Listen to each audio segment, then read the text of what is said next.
Hello, everyone, and welcome to another installment of the Just Three Brothers podcast. I'm one of your three hosts, Kat, and joining me today is Dallas and Carter, as usual. Today, we're talking about a topic that I think a lot of people can resonate with, and a lot of people can kind of just know the iconic feel of this particular character. And the character himself, Mario. You know him, he's the red-hatted man. You love him. He's great. And we're going to be showcasing some of his earlier titles all the way up to the Switch. So let's get into it. Hey guys, this is Dallas here, aka Hulkbusters for those who follow me on YouTube and Twitch. Just recently we got all of our social media completely done. So there's Instagram, J3B, Twitter, J3B as well. So we just switched it because people were having trouble finding us on these platforms because it's close to other people's names. So we just cut it down to just J3B, and that's basically all of our social media. And also it'll be in this description below.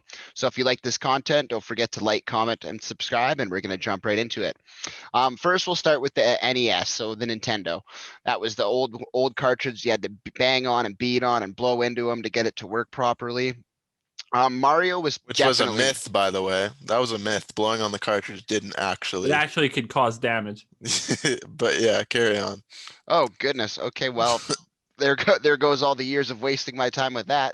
It seemed to end up working though for the most part, so at least we got to play our Nintendo. We'll start with the side scroller, the 2D side scroller, and that's on the NES, and that's the original Mario. It was a very well done game for the time it was brought out. I think it was the late 80s or early 90s, but I just remember having a lot of fun with me and my brother playing on that, on like just basically killing the Hammer Bros and the Goombas and just jumping on the blocks. I'm pretty sure there was star power. It's been obviously a long time since I've had an actual NES system. But the progression of Mario as a character over the years, really, like we were just looking up images from the Mario that we used to love as in the NES compared to now on the Switch, and the technology has came a long way. And I think Mario is one of the few characters that actually made the transition very well to 2D to 3D. A lot of other characters struggled in that area. But obviously my favorite personally was Super Mario World, the one directly after Mario 3 behind me. And I liked it because you could, you could kill the bosses and stuff like that, but also like the secret levels. I think like the Star World and everything, and how there was just it was a very wide open game, and you could beat the game without ever really having to go down any of the bonus objectives or stuff like that.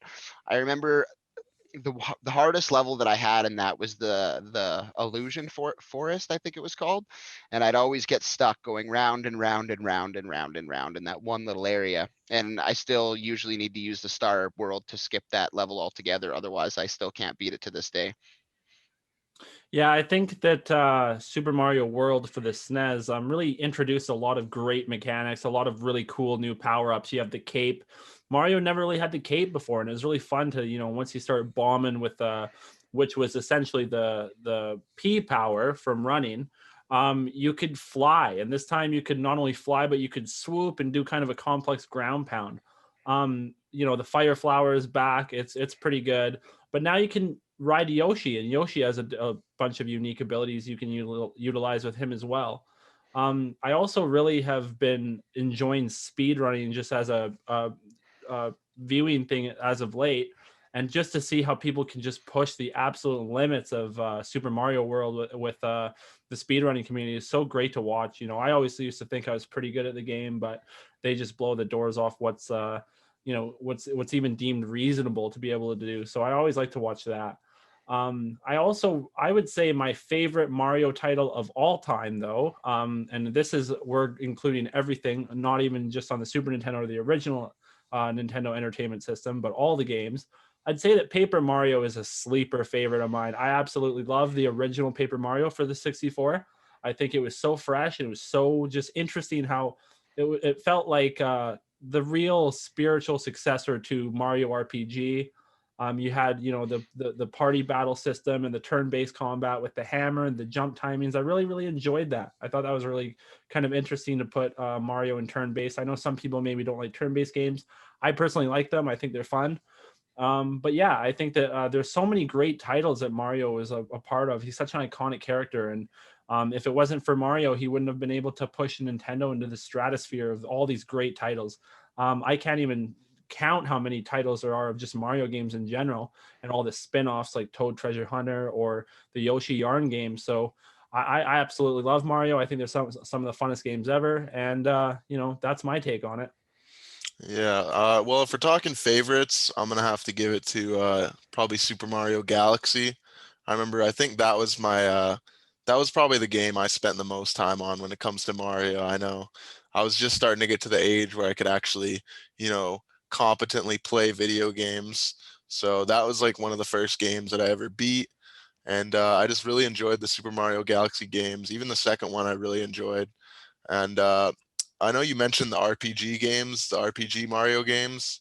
Another sleeper game series was actually the Mario and Luigi RPG games. Ah, I don't know if you guys ever played those, but those games are really incredible. for the Game Uh, Boy too, I believe.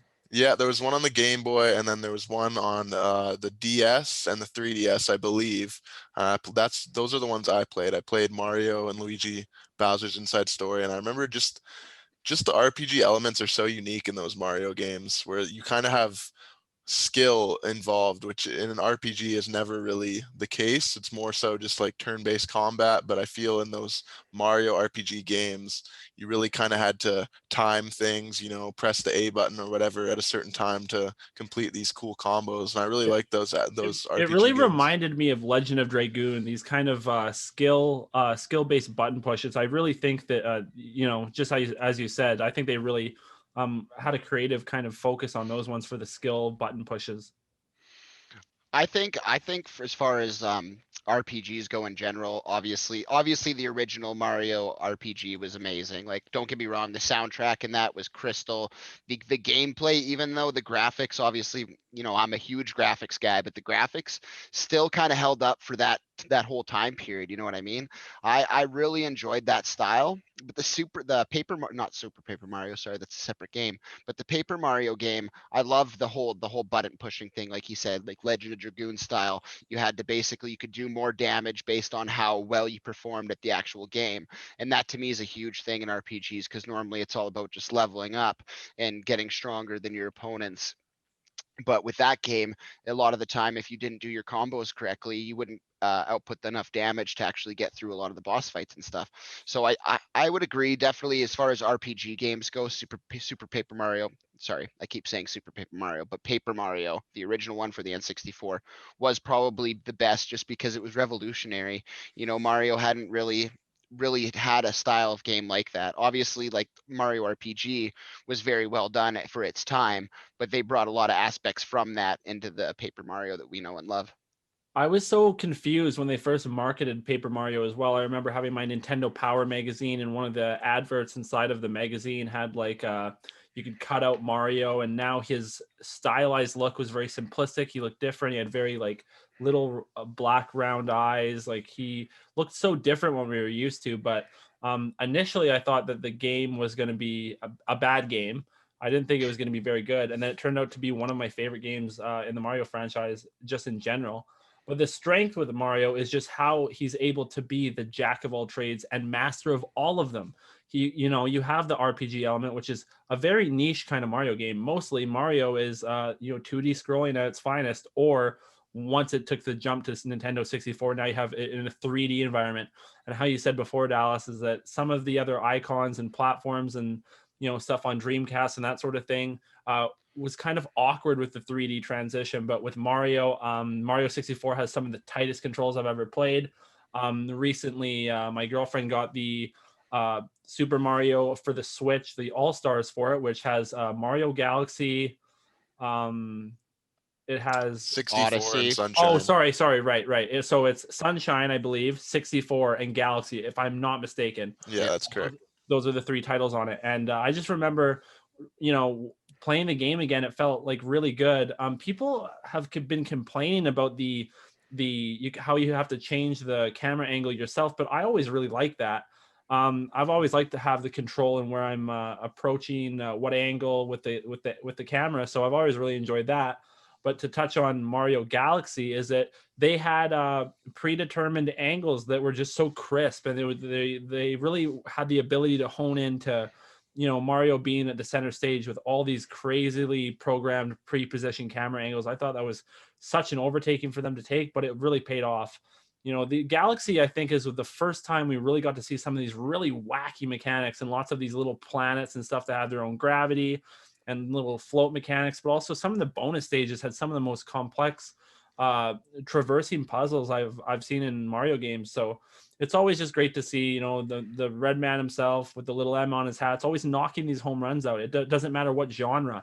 And then you can move on to something that's very few games I think have done is the board game style of game, and that's Mario Party.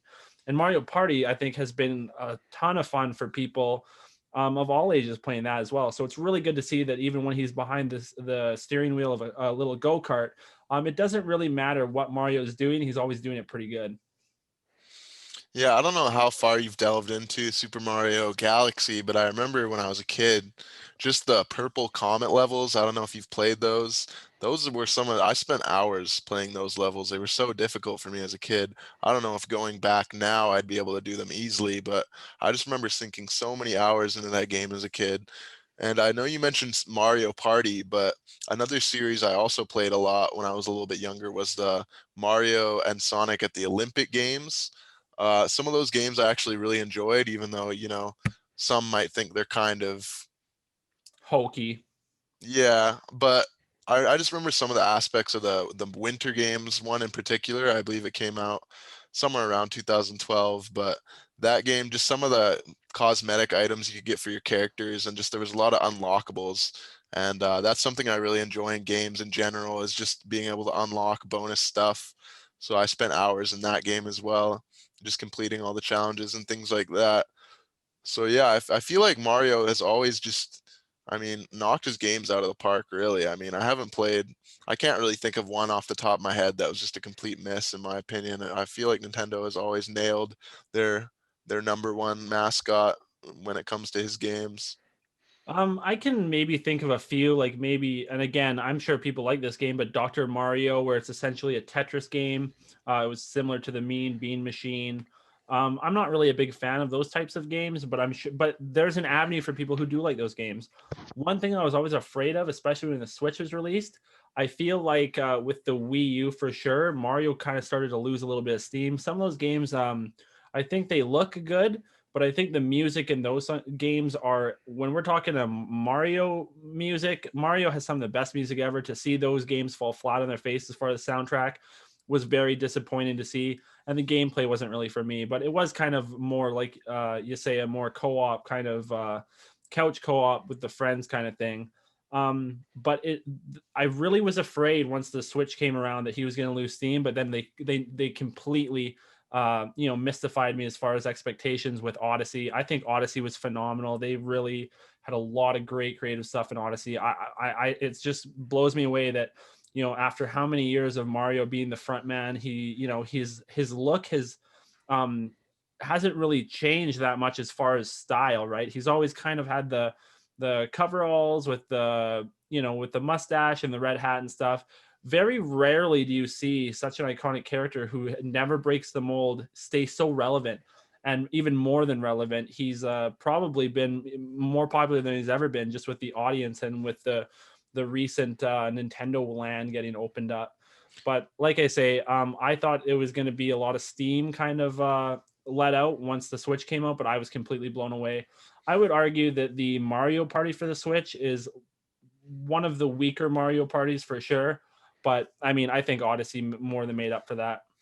Yeah, that's an interesting point you actually brought up about the music. I feel like after Galaxy, the music just stopped being super memorable, and I'm not sure if that's something to do with nostalgia. Maybe it's just those classic Mario tunes are just embedded into our brains. I don't know if it has anything to do with that, but I feel like once they kind of started taking more of an orchestral vibe to the Mario soundtrack, I think it started to just become a little less memorable. I mean, even the music in Galaxy, obviously Mario 64, Mario World, those games, the music is so iconic, but even in Galaxy, they had a lot of tunes that were just like super interesting. But I feel like once they made the transition to the Wii games, such as new Super Mario Bros. And things like that, I can't think of a single track in those games. So I think something happened to the music in Mario. I'm not sure. Yeah, and I agree. To me, took kind of a hit after 64. Like Galaxy had a couple rockers, but it's really the original soundtrack, the ones that are just memorable, stuck in my brain, right? And it takes a little bit away from the game when you're not vibing with the music, you know what I mean? But obviously, like you said, it could be something that literally could be embedded from our brain from childhood, right? It's in there, you know. I used to listen to Mario RPG on my iPhone while I was working. You know what I mean? Well, Like they do actually, have the some. fact that you don't think the music in Mario Galaxy is all that memorable is kind of just more confirming that point where maybe it is a nostalgia aspect because I don't. You guys probably played that game when you were a lot older than I was. Yeah, for sure. Mhm. But the one thing that I will say, I'd have to disagree with both of you. I don't think that it's a nostalgia thing. I think I can look at it from a really, a really kind of grounded approach. The music is still just great. I think that the original soundtracks are so great. And then you really start to get into a groove with Super Mario World, and then of course on the 64 for sure.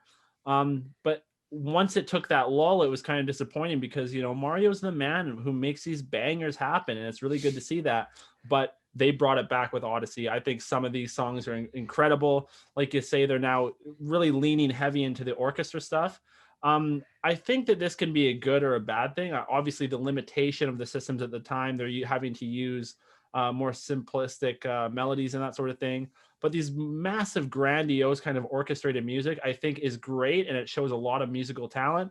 But for me, I'm more of a simplistic kind of guy. I like the idea of just being able to kind of groove out to, the Hammer Bros music, or even the rudimentary Star Power music. I think that stuff is great. But I do have to really give them props for the Odyssey soundtrack. It was very bombastic. It was very grandiose. So I think that yeah, like I say, the music's great in my opinion, and I think a lot of people could agree with that. I have a lot of mixes on Spotify and that sort of thing where, sometimes when I'm going to the gym or whatever, you just want like a nice, chilled out kind of beat. Mario can really do that for you. It's one of the few games that can do that as far as like I remember as far as Nintendo goes, like there was a couple songs from Donkey Kong that are kind of memorable. There's a few Smash ones that are memorable as well, but Mario obviously is the one that knocks it out of the park. It's one of the few ones that I can actually, like you said, listen to. I'm going to the gym or listen to with my daughter just hanging out around the house. Like you can kind of listen to. There's tons of different songs for whatever you're doing, really. Like if you want to get pumped up, there's certain songs for that. If you want to just sit down and vibe out, there's sounds for that. If you're just literally doing cleaning up around the house, there's songs for that. Um, One of the things I loved about Mario in general, though, is like kind of the I don't want to say unlockables, but a lot of the secrets, a lot of the like in Mario 64 is a good example. I'm pretty sure you could unlock Bowser at 75 stars or something like that, if I'm not correct, but you didn't actually wrap the game 100% until you got 120 stars. So like you could beat the game if only getting 80 stars, but to actually completely wrap the game, you had to get all the stars, right? And I can't remember if it was Yoshi, I think, was the Yoshi on final. the roof. Yoshi on the roof was the final little throwback there. The But I only just thing I'll add to that, not to interrupt, but the no, it's one all thing good. I would really like to talk about is when we were younger and we discovered when you use the cannon outside, you could get onto the roof in a weird way and then fall into the castle in a very glitchy way. We used to do that mechanic. I thought that was really fun. How you know it that was just mind blowing when you're such a kid. The game is kind of by today's standards so obliterated by time with the physics of the walls and stuff, and you could really go through a lot of walls and stuff in 64. So it's kind of fun to be able to break the game in that way, but I'll let you take it back. Well, even the speed in which you could run, obviously speedrunners are on a whole nother level, but just the jumping on your belly and then like super jumping and just like skipping and obviously the wall jumping and the wall kicking, like there was a lot of cool things with that game. And obviously back then, obviously somewhere there was definitely somebody that was doing these speed runs, but you didn't have platforms like Twitch and YouTube, so you could actually watch these people do it, right? Where nowadays it's all one giant competition is who can do it faster, who can do it better, who's more efficient at it, who's dying less. Like back then it was literally just you and your brother just playing it and trying to get it done as fast as possible once you beat it for the first time. But I really like the metal Mario. the flying Mario, the magic carpet that you'd jump on, and like would take you through the castle in the sky. Like, I mean, there was a lot of really cool ideas with that. Even the first level, facing off against King Bomb, like the first mission, and then the second star was racing Koopa the uh, Quick. Koopa the Quick. Yeah, Mhm. like there was just a lot of really cool aspects that were, it was all brand new 3D, right? Like we never had anything like that at that point, and I feel like that kind of just broke open the floodgates for the rest of the Mario franchise. It was That's a twofold. It was that's a twofold, I think. Just on the one hand, you have the first time we're making 3D with Mario. I think that was a pretty big jump. I would Mhm. argue that's the biggest jump in probably gaming history. I know that that's hard to quantify, but going from a 2D Mario game to the 64 in this like fully fleshed out 3D environment was number one, such a big overtaking. And I think that was great that they nailed that. But number two, the level design and the design in general. You have this overmap where you're in Peach's castle. You can even go outside of Peach's castle a little bit. There's not really much out there other than the secret cannon at the end. But then you have the painting system. You jump into a painting and now you're doing stars. And depending on which star you're doing, sometimes the levels even change a little bit. Like how you mentioned the King Bob fight. When you beat him, in the later iterations of the level, he becomes one of the cannons that's rolling down the hill. So I really liked how they were able to do that. Just a point I'd like that Dallas mentioned that I'd like to touch on is just how incredible the movement in these Mario games are. In the original 64, it's just crazy how they just figured out a way to make Mario feel so good to move around and, jump, do a side jump, flick the control stick back, and then you can do a backflip. It just, the way they nailed that is so incredible. I'd argue that it almost feels better in those games than even some modern next gen games. Like the movement is incredible. And I feel like they really managed to bring that back in Odyssey as well. Just that feeling where Mario kind of has this feeling almost like a momentum in a way.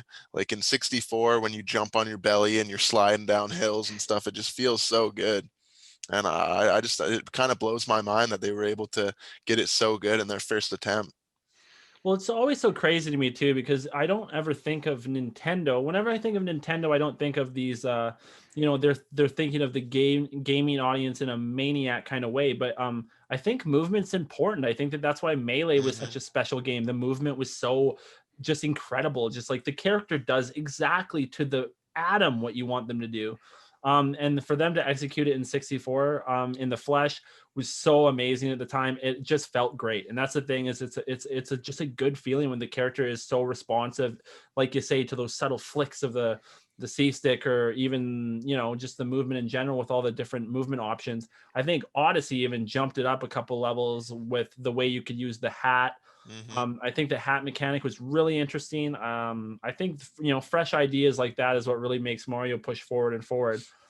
Some of the games you have even in modern times now, the movement kind of feels a little bit clunky. It doesn't feel as good, especially like and again, this is a game that I really enjoy, but I feel like Skyrim is kind of a bad culprit for this. The movement's kind of clunky, and they just they can't get it right. But for whatever reason, in the mid 90s, Nintendo got it right on the 64.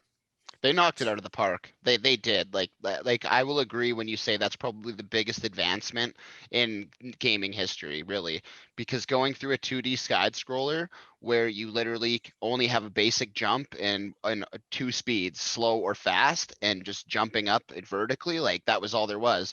Whereas, like Carter said, there's sliding on your belly, there's the long jump, there's the backflip, there's the kicking off the wall, jumping back and forth, like, and There's especially the all. BLJ as well, the backwards long jump that you can just and you're gone, and you can go through walls. Yeah, it's crazy. Like the movement is amazing, and I think that's what set that game apart from, I would say, 95% of the games to the N64. Like it was just that there is a reason why people still play it and there's people still speed run it. Obviously there's a lot of nostalgia to it as well, but it's the fact that there's just a lot of things you could do with the prowess of gaming that people have now that you couldn't do back then. Or maybe, like you said, there might have been one or two people that were doing it somewhere else, but obviously we didn't know them, right? Like we had to get dad's help just to beat the King Bomb the first time when we were 6 and 5 or 6 and 4, however old we were, right? But I just think Mario's came a long way. And like I said, the fact that there's so many like Carter likes unlockables, collectibles, but I just like the secret stuff. You know what I mean? Like That's one thing I'll always love about Super Mario World is the fact that you can go to the Star World and you can literally just go there right off the bat, like within the first like 7, 8 minutes of the game if you're quick. And then you can go to the Star World and you can literally teleport to the Bowser place and you can do clear Bowser like literally within the first half hour of the game. Whereas otherwise, when I was a kid, we spent like, a week sometimes playing Mario before we'd get to World 8, you know what I mean? So it's just pretty cool how you can do a lot of, you can kind of skip a lot of the game if you want, or you can, I don't know, you just get to play it as you want. You know what I mean? You don't have to do anything. You don't have to go by a strict order of level progression. You don't have to go from 1 to 2 to 3 to 4. You could literally go from 1 to 8. Bye, Bowser. I'm done. Yeah, I think choice is important, especially in these games. I also like little subtle details, and I'm a big fan of secrets too. I liked how in Super Mario World for the Super Nintendo, the one when you can ride Yoshi and use the cape. I liked how after you were done the special levels, these are the pretty cripplingly difficult levels in kind of the end game of the game itself. After you were done those levels, it actually changed the way the outworld looked, like the world that you traverse in it changed the way it looked, and also the enemies were different when you went back to the older levels. So it would give it the, kind of this this autumn kind of theme. And when you go back to the levels, all the Koopas have now been replaced with Mario with a kind of distorted head. I always thought that was so cool, like little subtle details like that. That's just obviously a small designer thing, like changing a palette of the overworld and then changing a couple NPCs. But I think that those are always such great little additions. I think secrets in Nintendo games in general are great, but I think they really shine in Mario. For me, a big thing that I think, like, because I think when you say that, I think you're talking about like the gnarly and the tubular and all that. Those levels, Catlin, those are what you're Yeah. talking about. So once you beat those 10 levels, and yeah, so you'd do the original star, right? You'd go around the star, you'd link them all together, and then go in the middle, teleport to those levels. And man, some of those levels are ridiculous. I remember having to farm like 99 lives in the Yoshi level just to be able to get through those levels because they're so difficult, right? And I just think it really just goes to show how Nintendo and Mario in general really is able to thrive off the secrets in the game and make the playability of it. Like, because without those things in those games, I really feel like it'd be like a one and done. You know what I mean? But if you're a completionist, you know what I mean? It makes you want to go back to that game and like, okay, I'm getting every single level. I'm getting every secret. I'm going through all the ghost house, even if it's 3 different ways that you have to go through them, just to make sure that I'm getting 100% and this game is done. I think that that's such a good point. The replayability, I could go back and play Super Mario World, and I'd still have probably just as much fun as I did the first time. I really think that replayability in these games is so amazing. How you can go back and you can start a new file and not even think twice about it. I feel like a lot of games nowadays, the replayability is very low, especially single player story driven games. I think a lot of people might like it the first time, and these are great games, but it's very difficult to imagine playing Skyrim repeatedly, even though Skyrim is kind of a bad example because you can pick a different class, a different race, and kind of approach the game in a different way. So there's actually replayability there as well. But I think that bar none, Mario replayability is like it's top shelf. Like this is the good China. Like when you have the fancy guests over, that's what you're bringing out. It's so incredible to see Mario just persevere through the time and time again. I can only think of a few bad games off the top of my head, and you really got to scratch your head to think of a bad Mario game. I think that that's where it comes into play. They're consistent, they're concise, and they're nailing these top level games, and it's really good to see. Yeah, I don't know if you guys ever played Super Mario 3D World on the Wii U, but they kind of brought back that aspect where you unlock a secret world at the end. And I remember I think it was the final level of the secret world. It was so difficult, I was never able to complete it. I tried so many times for weeks, for a month even, just trying to beat this level. I was never able to complete it. At some point, I just gave up because it was just so difficult. So I really like the fact that they brought back that kind of secret level aspect, because I know in the games prior to that, the new Super Mario Brothers games, they kind of threw that to the wayside and they didn't have those secret levels, which I think kind of was almost detrimental to those games in a way, because you played through New Super Mario Bros. World or New Super Mario Bros. Sorry, and then that was kind of it. You didn't really want to go back to complete those games I agree again with for a that second sentiment. time. I agree with that. I think that those games were pretty flat. They didn't really Sorry, compare which games? I'm not trying to interrupt, but which games are we talking about here? for the The Wii new U. the new Super Mario Bros. Games. The first one was on the Wii, and then they had one on the DS. And I don't know, I just wasn't a massive fan of those games. They had another one on the Wii U as well. But Those as were far as 2D side scrollers, correct? they were Yep. 3D, I believe they're like rendered. They were rendered, but Oh, Yeah, okay. but they were side scrollers though, yeah, they yeah. were Okay. side scrollers.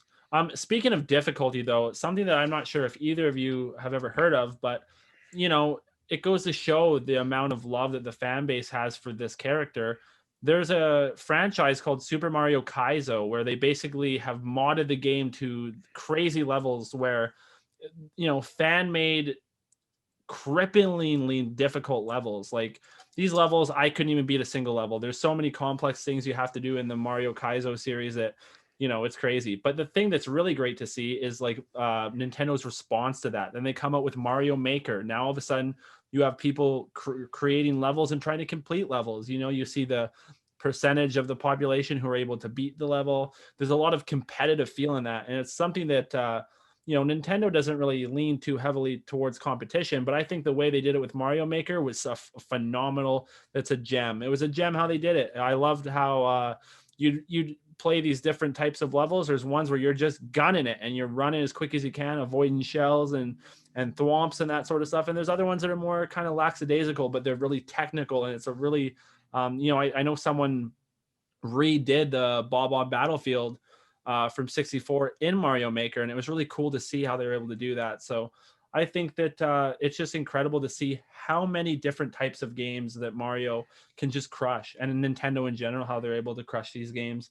I can't think of another franchise that has the one character that's starring in so many different games. I really would have to think very hard to think of a franchise that's so successful that showcases their main boy.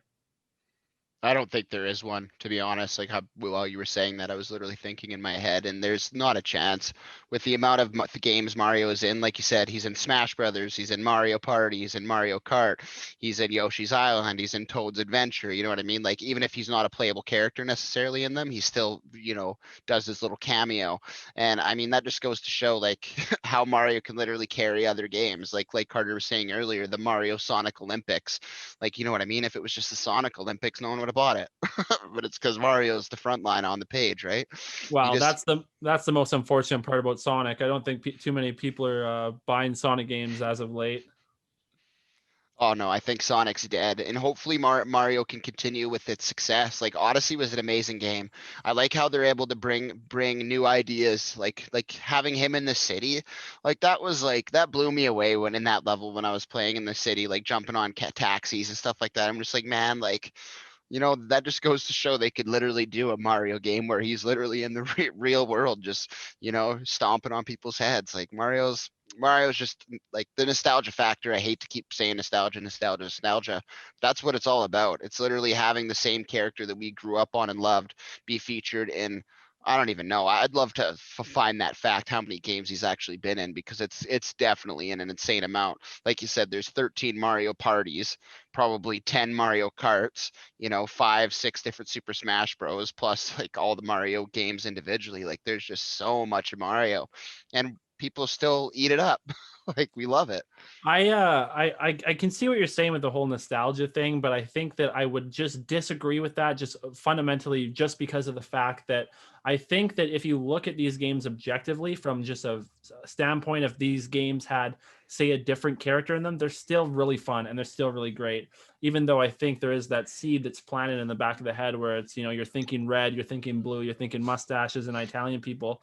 But I think that these games are still, regardless if they're Mario, they're still great games. And I think that it just so happens that he's also in them, just really driving it forward. And like I say, he's such an iconic character. I don't think that he's pretty untouchable. The only other franchise I can think of that has the same amount of titles with one character kind of showcasing all of them is of course another Nintendo game, Zelda.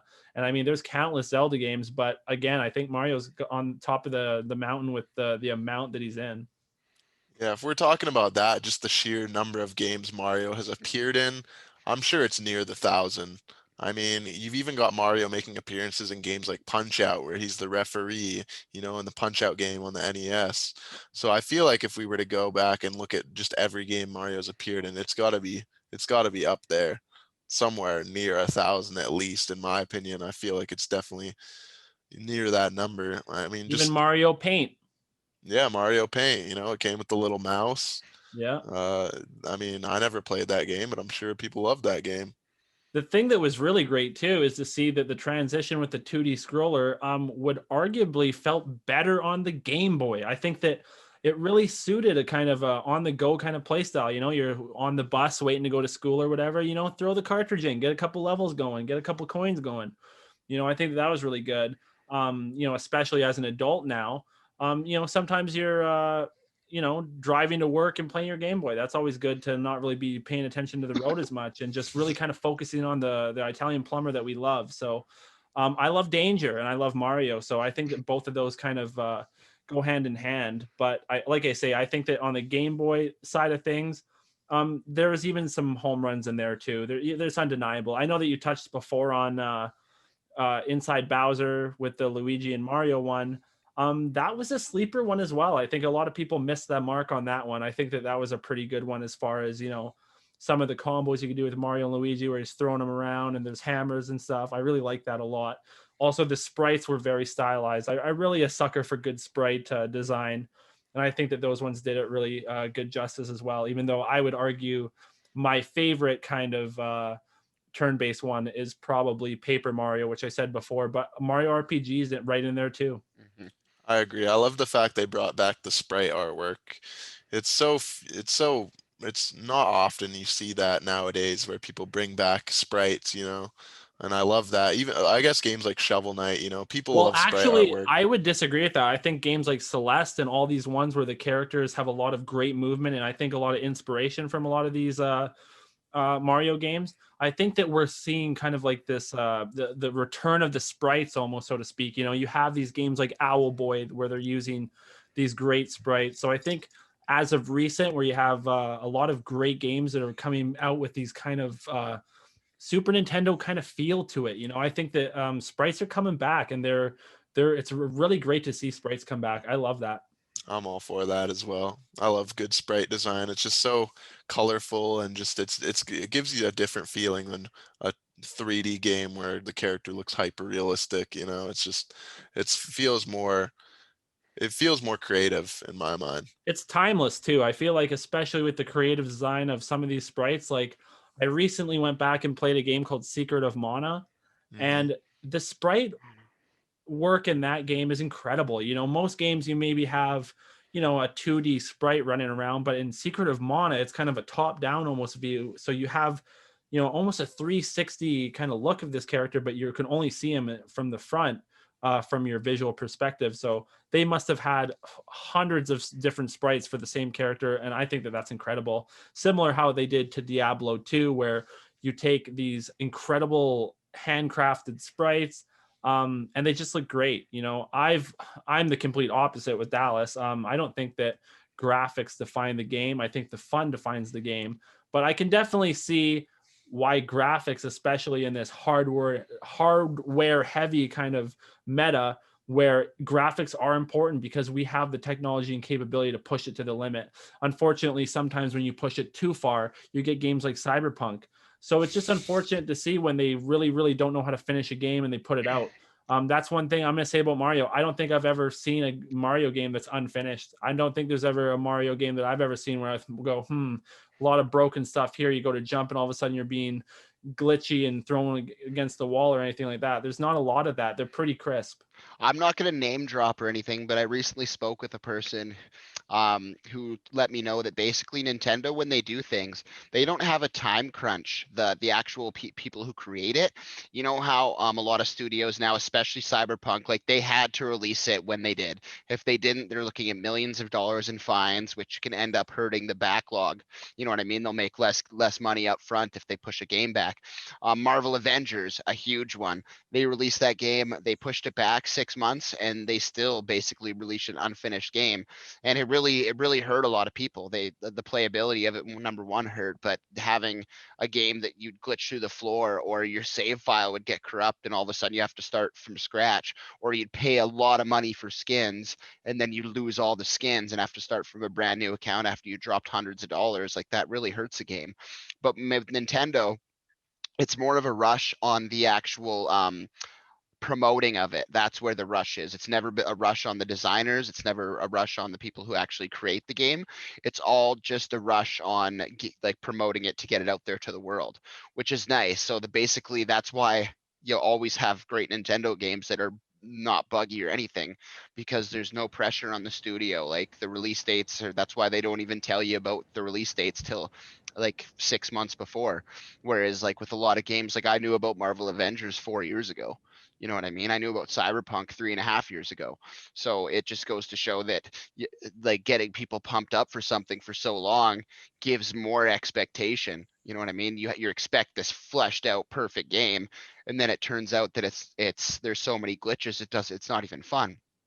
I Um, think that that's such a interesting point. That's one thing I actually, the more that you mention that, I've just realized that when a Mario game comes out, I'm always pretty surprised when it's released because I don't know much about it. They're kind of, it almost feels like they don't market it too much, and then boom, they hit it, they hit you with it as soon as it's released. And I think that that's almost better, in my opinion, to get that like that kind of playful surprise, like, oh wow, they're doing a Mario volleyball game. That's really cool.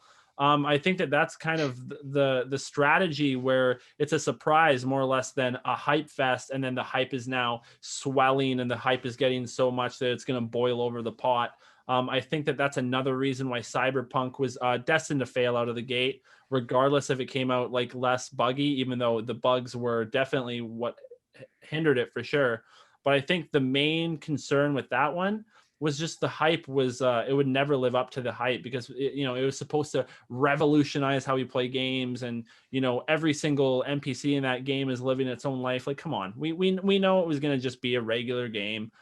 It was never going to be this groundbreaking revolutionary game that I think in some aspects, even though I think that the rendering and the characters look really great, had less kind of creative drive than some of the games from the 90s, honestly. on Um, computer. On what's that? computer. That's the only way it looked good, is on computer. I played it on the PS4 and I also played it on the Xbox Elite X.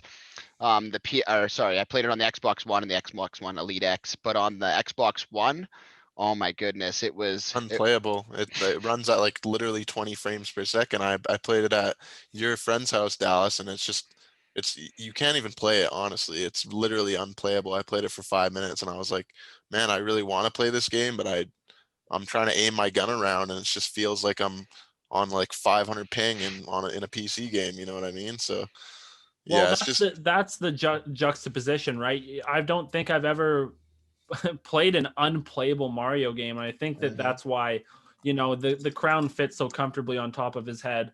The quality is coming out the gate. It's looking great. It's feeling great. It's fresh. It's great. So I think that all these hardware junkies and all these graphic boys who are chasing that next kind of next level revolutionary game, they can stick to doing that. I'll chill with Mario in the back, and we know what we're doing. And that comes down to, like I said, the fact is that there's no pressure.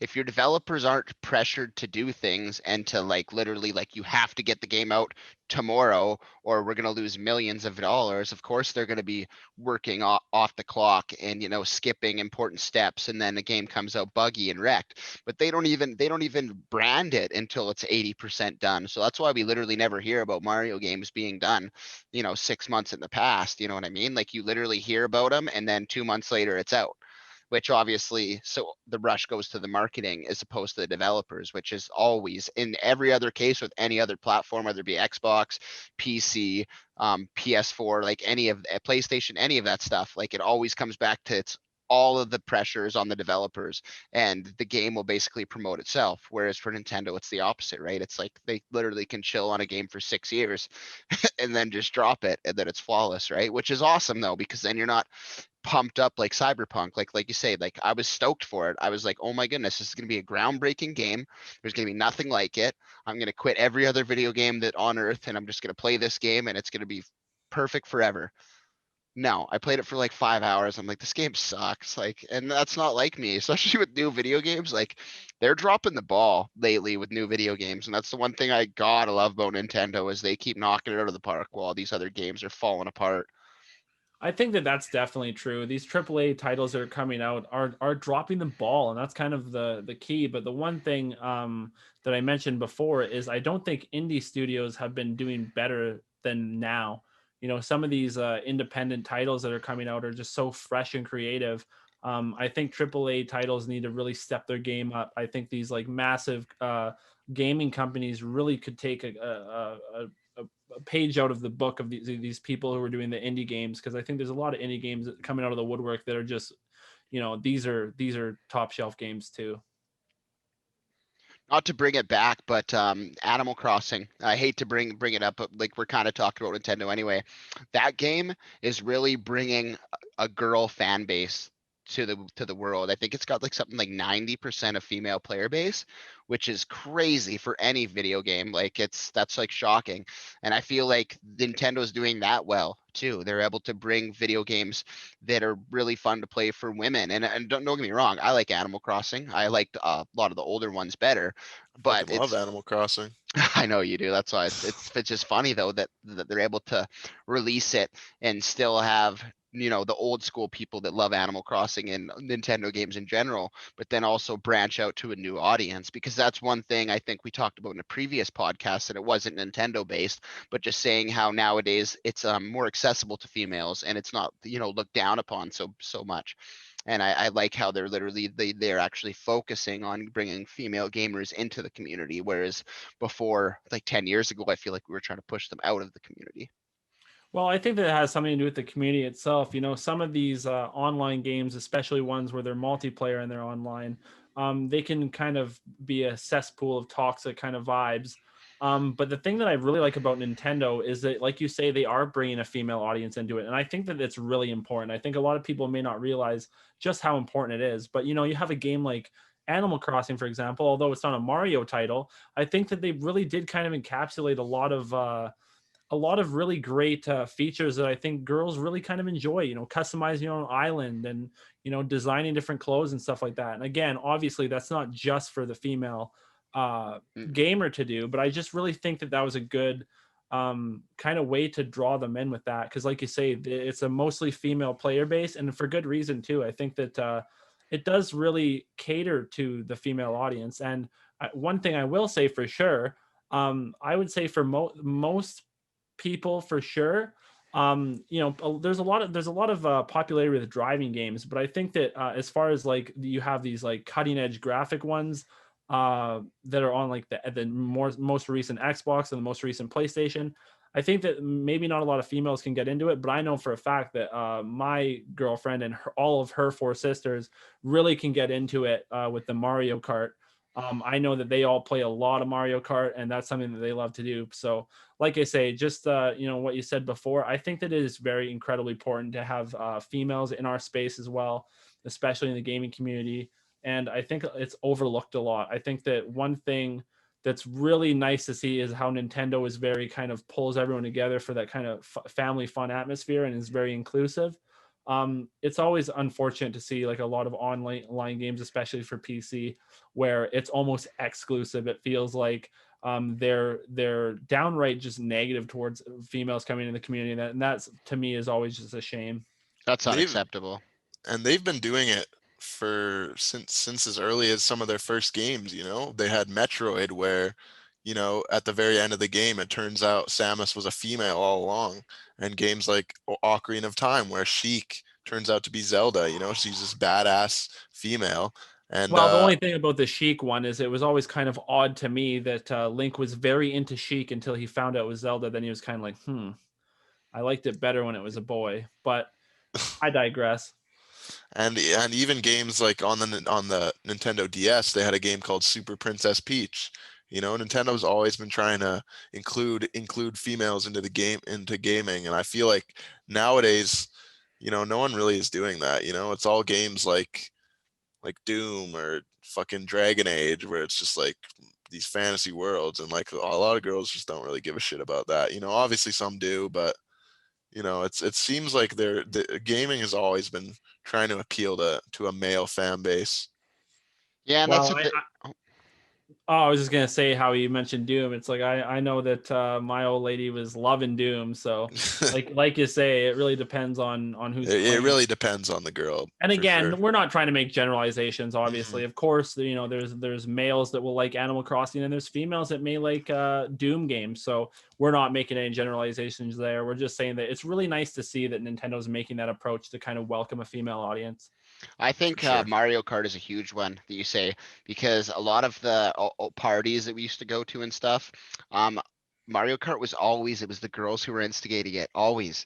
And there was like, there'd be a lineup of like 10 girls, and I just want to be like, come on, let me in. Like, I just want to play like one quick match, guys. And they'd be like, no, no, you have to wait for these 9 other girls to go. It's like, oh, fine, I'll wait. And then you finally get in there, and then I have to pass the controller the next time because I just got smoked by 3 chicks. It's like, oh man, come on, guys, relax, sit down. I think that that's great. I think that that's almost like an aphrodisiac in my mind. My fantasy is always to just get completely annihilated by a girl in a video game. I think that that's like a fantasy that I could live out, especially going to some of these parties where people are kind of drinking, having a good time. It's all pretty laid back and relaxed, and then all of a sudden you get the Smash Bros coming out of the woodwork, and then that can get pretty hyped too. But one thing I'd like to touch on that I've always really had a really close place in my heart. I know that we discussed Smash Bros in a past episode, and that's like a really great franchise. But something that is really interesting as far as bringing females into the forefront, I think, is when I took my girlfriend's younger sister kind of under my wing and showed her about Smash. Cause at the start she was so interested, like, wow, like, what do you mean you go to these tournaments? Like, what do you mean you're competing? What do you mean there's cash prizes, that sort of thing?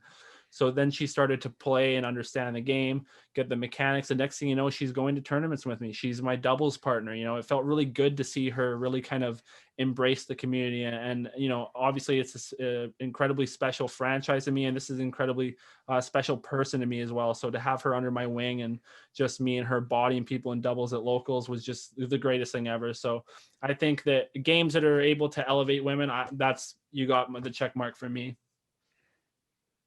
I'm not gonna lie, I think it's a huge turn on for me as well, that are girls that are actually could just body me at video games. It doesn't happen very often, but there are some girls that are really good in their niche of video games. Obviously, like I said, Animal Crossing is a huge one. My buddy's girlfriend, she's so advanced, I can't even understand. Like, she's got millions of gold in that game, and like she like switches the day and the month and the year on her actual Switch to get more items and stuff like that. It's like pretty advanced for me. But Mario Party, that's another game that I know, like, it's completely inclusive, like just with the list of characters, the female characters, the male characters, the characters that don't really identify with any gender or whatever. But it's really fun to be able to sit there with 3 other people, whether they're boy, girl, or what, and to Or be able to, Goomba. or Goomba, exactly, and be able to just have a lot of fun and actually like want to compete to win, like where you're stealing stars from each other. You're like, you're rolling dice and just hoping that you can get that 11 so that you can land on that star to get to spend all your money on it. And then all Oh, the bonus it's stuff. cutthroat. Oh, it's Oh ruthless. And yeah, yeah, you're just you can backstabbing your destroy some friends. friendships, and those games can really ruin a fucking not very tight friendship. If you guys aren't besties, then Oh gotta yeah, if you're look on out. shaky ground, you might as well tell them to take a hike. That friendship's not going anywhere once you Nope. take a couple of their power stars. Yeah, no kidding. And I like another thing with the newer Mario Kart party, sorry, that I know you kind of complained about the newer one, but I like at the very end, and I think they might have done this for quite a few of them, but at the very end, after you're done the level, then you go into like the bonus realm or whatever, and whoever got the most coins or the most stars or whoever went the most spaces or whatever, then you kind of get bonus stars. And they might have done that since the N64, if I can remember correctly, but it's just another aspect of the game. Like, you can play the whole game and be in first place at the end of the game, but then when you actually like finish the game and you get all those bonuses, then you find out you're second or third. You're like, man, really? I The just enjoy thing that. with the most recent one is the reason why I would say that it's not as good as some of the previous installments is just the simple fact that the map volume was so small. I don't remember the exact number of maps, but if I'm not mistaken, it was four maps, and that's kind of embarrassing as far as a Mario Party game. The one thing I thought was really phenomenal that they introduced is, I mean, clearly you can play as Goomba. That was the number one for me. But every character now had their own dice, and it was really cool to see that some of these dices that some of the characters had, like Luigi dice, was really good. Other people didn't have such good dice, but you could just stick to the regular dice if that's what you want to do. I thought that that was kind of a fun, fresh idea. Some of the ways you could interact with the map too, I thought were somewhat creative, but lacked a lot of the creativity from the previous ones. So, like I say, I hate to do it because I love Nintendo, I love Mario, but that's going to get a thumbs down for me. I think the new one, Mario Party for the Switch, that's a thumbs down, and it feels bad to give a thumbs down, but you got to give, thumbs down where they're due. The dice thing for me, I really like how they separate a lot of the dice. Like you have the 4 to 6 dice and the 1 to 3 dice, or then the triple dice. Like it brings more options to the table rather than just the classic 1 through 6. But obviously, a big thing for me was the map selection. I'm pretty sure you're right. It was either 3 or 4 maps that they had in Mario Party, and that in a good Mario Party game, you'd think you'd have like 8, you know what I mean? Or then maybe at least like 4 with like 4 unlockables or something, you know what I mean? Where it's not just no matter what you do, there's only 4 maps you can play, because those maps get repetitive, and I know 2 of them I don't even enjoy. Well, they're I small too. They're not very large. There's not a know lot you of. go around the track and you get back to the start relatively quickly within five or Yeah, six they're turns. kind Yeah. of boring. There's not a lot of routes to approach it, whereas in some of the other ones, there's little shops you can buy items, which you can in that one. But I just feel as a whole, I'm just comparing this to previous installments. I think that the new Mario Party as a standalone game is perfectly fine if we never had Mario parties in the past. But that's what really kind of takes the sheen away from the shine was just the fact that the other ones were better. So, I mean, when we come out with a sequel, it's important to ask yourself, why are we making a sequel? Usually it's to embellish previous mechanics and kind of, go ahead with certain creative elements. But this one, I just think it fell flat. Yeah, well, I know for maybe Mario Party kind of fell flat in the recent titles, but I think for games just in the Mario series in general and in Mario Kart, I know you're not a huge fan of those games, Cat, but I Hate think them. well, I know every Mario Kart installment, I almost think it gets better every time. I mean, the one on the Wii is definitely my favorite, but even the one on the Wii U had some really cool features where you could get the DLC maps and the DLC characters. You could ride around in a cart as Link or Captain Falcon, and go on the F-Zero maps in those games. So I think every installment of the and you also had the feature where you could almost defy gravity and go on walls and things like that. I think with every installment in the Mario Kart series and even just Mario Kart or Mario series in general, you always have these advancements where in Odyssey, you had the hat where you could use that to take over enemies. They always bring new things to the table in these Mario games, and it always keeps it fresh and entertaining. They've been doing that for years too, like years and years and years. They started, like I said, with the NES Mario, where you just had Mario, and you had a flower, fire flower, and then a star. That was it. And then in Mario 3, you had the tail, not the actual cape like Mario Super Mario World, but the tail, which allowed you to fly. And then if you got the P, you And could you had the literally little skip boot the whole too. You levels. could Oh jump You yeah, had a around in that little lot more. boot. You had oh you you had had the the There frog Toad, was suit. tons. You had Hammer the Bros. frog suit. You had the Hammer Bros suit. You had the Tanuki suit, which was very similar to the feather, but you could turn into a statue Hmm. for the kind of protection. I think that Super Mario 3's power up system was incredible. And also there was kind of like pseudo power ups. How, like you say, you could jump in the Goomba boot and kind of jump around. I think you could only utilize it when you were little Mario, if I'm not mistaken. But there No, you was a could use lot of Big really cool Mario. stuff you could do there. I love that. I think that Super Mario 3 is such a classic. It's so iconic. You got it in the background there. I love the stylized Mario. with the thick, rich black lines. I love that game. I think that game's great. How could you not though? They had the flute that you could literally skip like right in the first world. You get to the first mini castle and then you blow into it and all of a sudden you're in world 4 and then you Just get and swept away to those tunes. yeah, and then you can get another one right away. Yeah, Oh, that was the first game that introduced the overworld aspect into Yeah. Mario, where you could go back and forth and you could redo levels if you wanted to, or you could go to the Toad House. And I think that really brought a lot to Nintendo games in general. They've been doing that in the 2D Mario games since that game. You have overworlds for each separate world, and even some of the newer ones, even Super Mario World, even all these 2D kind of games, they always bring that overworld aspect into it, and Super Mario 3 was the first thing to introduce that. Well, and that's the thing too, like kind of touching back to what you said, Carter, with it keeps getting better and better. Again, I will iterate. I don't like racing games. Like I absolutely hate racing games. But out of all of the racing games that ever existed, I think that Mario Kart just is dazzling to watch. Seeing especially the new one. I know Super Mario, Mario Kart for the Switch. These levels look incredible. They're so dynamic. They're dazzling. You're driving through Luigi's mansion and it's all haunted, and it's just so interesting to see. Just their game design is just on another level. I don't know what they're drinking in Japan there, but they are coming up with some of the best creative ideas Sake. I've ever seen. Oh, they're whatever it is, rice liquor, whatever it is. I think they're killing it. Game design is something that is almost kind of an art, you know what I mean? And it goes to show you can tell when someone's really using the brush strokes famously, or when someone looks like they're using their left hand when they're trying to sign their name. Like it's a big difference when it comes to good game design and bad game design. You can see it.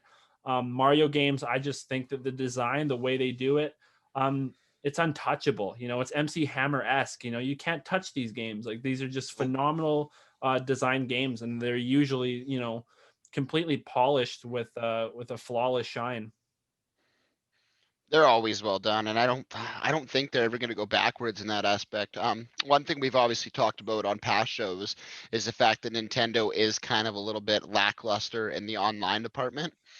But I just don't, I can't imagine an online Mario, you know what I mean? It just maybe it might be okay, but I just feel like it's the single player element of these games that really make it shine, you know what I mean? And as soon as, like you say, you add online into it, then you start having problems with bugs and glitches and lag and all these other things, and then that takes away from the Mario franchise in a whole, you know what I mean? So I don't know if they're ever going to have a completely online Mario game. Well, they I'm already not do too. actually. They have I believe it's called Mario 48 or something like that, where you have 48 people competing to beat the first Mario game. And it's kind of like almost a battle royale type game. They just released it recently. And I think that game is just really interesting and unique in my opinion. I know battle royale is kind of played out, but Nintendo's been giving it kind of a unique approach where even in their Tetris 99 game, you're Oh, playing Tetris against a bunch of other players. And I think what they're doing with the battle royale aspect is really cool to see, and especially in that new Mario game. I don't know if it's came out yet, but if it is, I'd definitely love to pick it up because it looks really unique. one thing I've always thought would be a really cool idea. I would love to see some kind of online supported version of Super Mario 64, where you have probably 100 people playing the game, but there's no unit collision. There's no bumping into each other, and who's doing it the fastest in real time. You can just see a bunch of Marios ripping through the castle, going to paintings and stuff. I always thought that'd be such a cool, interesting thing, especially for the speedrunning community.